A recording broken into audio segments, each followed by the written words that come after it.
한국 등 외국산 전기차 차별 내용이 담긴 미국 인플레이션 감축법, 즉 IRA와 관련해서 윤석열 대통령이 미국 조 바이든 대통령으로부터 친서를 받았습니다. 열린 마음으로 한미 간의 협의를 지속하겠다는 이 의지를 강조하는 내용이 담긴 건데요. 북한 미사일 발사와 관련해서는 한일 정상이 오늘 6일 통화할 예정입니다. 박석영 기자의 보도입니다.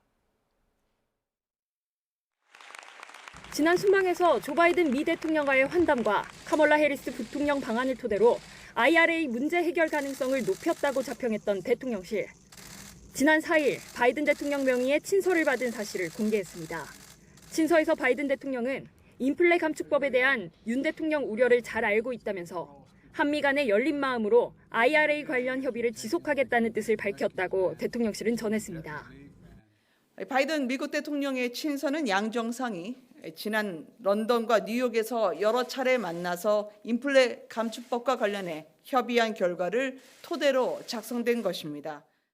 대통령실은 특히 바이든 대통령이 향후 한국 기업을 배려하겠다는 의지를 피력한 것이라고 평가했습니다.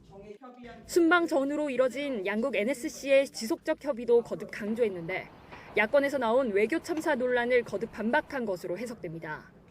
친서에 북한의 중거리 탄도미사일 발사 관련 언급은 담기지 않은 것으로 전해졌습니다.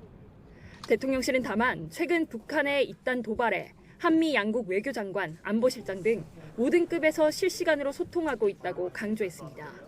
대통령실 관계자는 북한이 7차 핵실험 가능성을 높여가기 위한 단계별 시나리오를 밟는 것으로 본다고 분석했습니다.